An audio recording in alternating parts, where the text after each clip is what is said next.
I am the Wanderer, wandering in Guild Wars 2, yes. And look at this map, remember it if you want. We're gonna be talking about a jumping puzzle, so it's next to this skill point right here. Yes.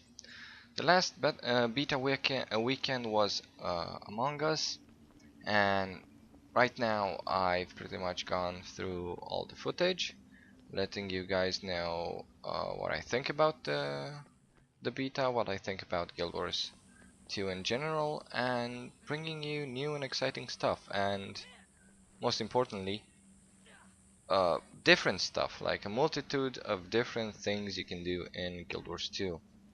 Um, just think about it.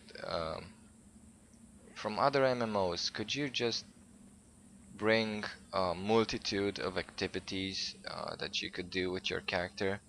I think not that many that you can do in Guild Wars 2. There's tons of things that you can do, and they're there for any type of person. Depending on what you like, you can go and do it. And the visuals are great. Look at this waterfall, it looks just absolutely amazing. Yep. And okay, options menu. I was looking at double tap to evade. That's a very there it is. That's a very important thing to disable while one is doing a jumping puzzle, cause you may accidentally press W 2 times and then just roll off a cliff. Okay, was tuning up the volume just a little bit so you can hear the and I failed because I was messing around with the options. Yes, this video will not be total MLG. Oh my god, I'm the best triple A player. I do no mistakes. I can do it on one try video. No, it's not one of those videos.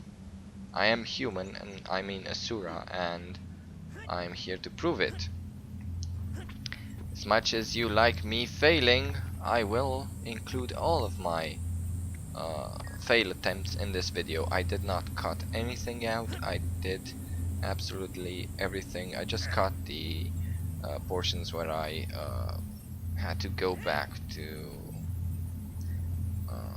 the place and then resume the video, but I did not cut any of my shameful deaths. Now, yeah, you saw there was a little reward. You get rewarded for doing these jumping puzzles. It's a very interesting place. It's actually on the map, but it's way above everything else. So yeah, you get rewarded for doing jumping puzzles in Guild Wars 2. You get rewarded for everything in Guild Wars 2, honestly. And yeah, I did not know this at the moment, but I know it now. And you could check it out on release. You have plenty of chances to fail. You have on the achievement tab, you can go ahead and look at the exploration tab and see that there are jumping puzzles for you to do. They're not specifically called the jumping puzzle, they're just called, I don't know, like the Fallen Observatory was one of them. And yeah, you can basically see what jumping puzzles are in the world and go ahead and do them and see if there are any left. You can see on your achievement tab. So it's pretty nice that you can make actually a list and go through the list of jumping puzzles.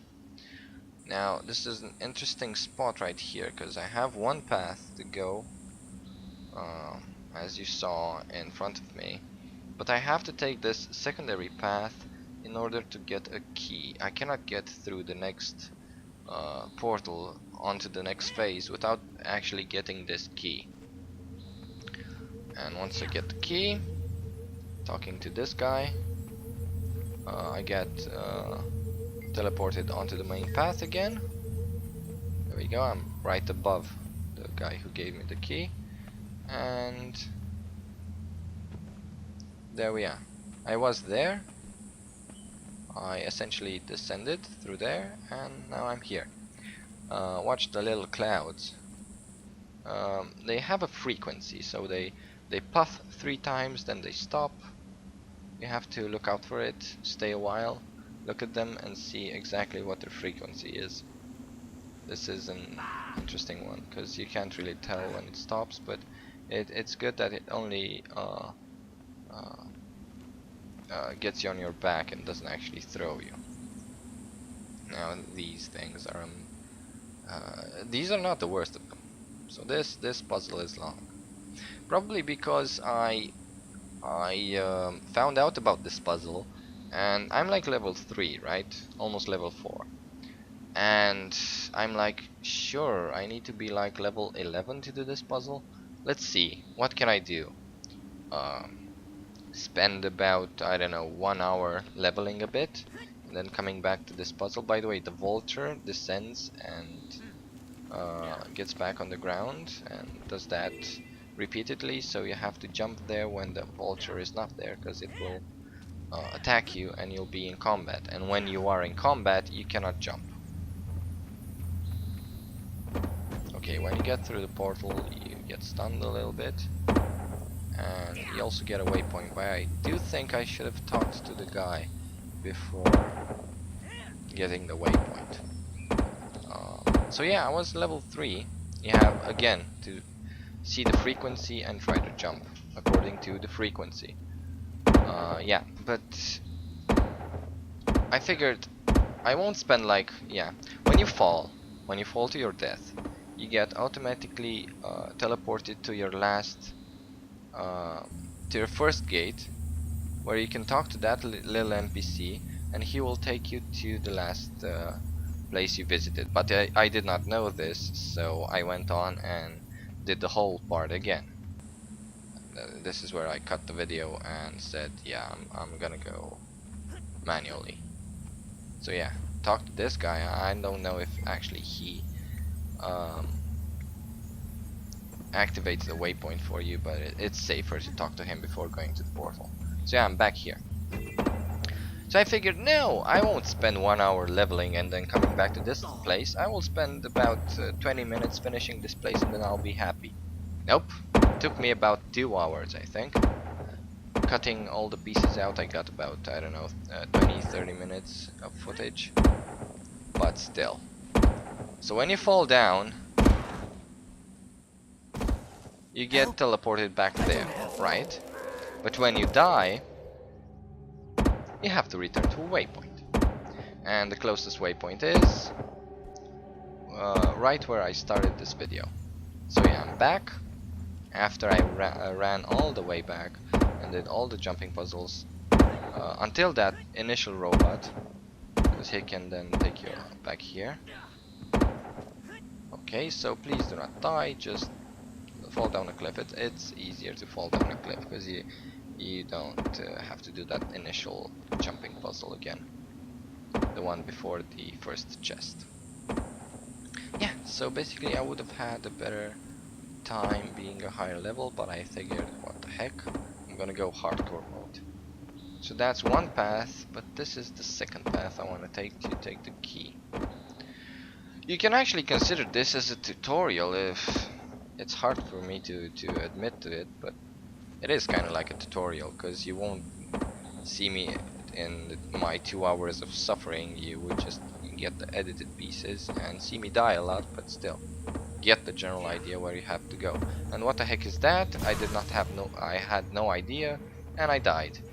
And remember, when you die, you don't spawn to the golem. You have to go to a waypoint. By the way, I figured out the mystery of what happens when you run out of money and you can't. You have to actually spend money to go to a waypoint. So yeah, past that little blobby thing, I didn't have time because I was too stressed out to press the start recording button. But initially, that portal was behind the electric shocky guy. Okay, so when you run out of money and you die, it asks you for 0 copper to teleport to a waypoint. It won't leave you in a death phase until somebody comes and resurrects you. That would be just stupid. It does penalize you as long as it can, know, for dying, but after your money runs out, it won't. It has nothing more to take, and I'm almost dead. No, I am not. So I got the shocker I got the key from the little shocker dude. Next to the shocker dude was the key.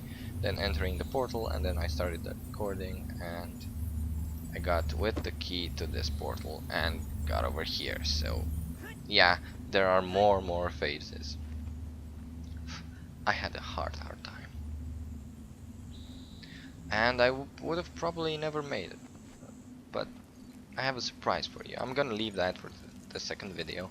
My escape, my triumph, my victory, and the chest at the end, because I know you viewers all want to see the chest at the end. Because again, you get rewarded. You get the chest, you get an achievement, I guess, and ultimately you get the experience. For me it was hard, and please, I urge you not to. What the heck was that? Hello? I wanted to dodge that, and I successfully dodged it.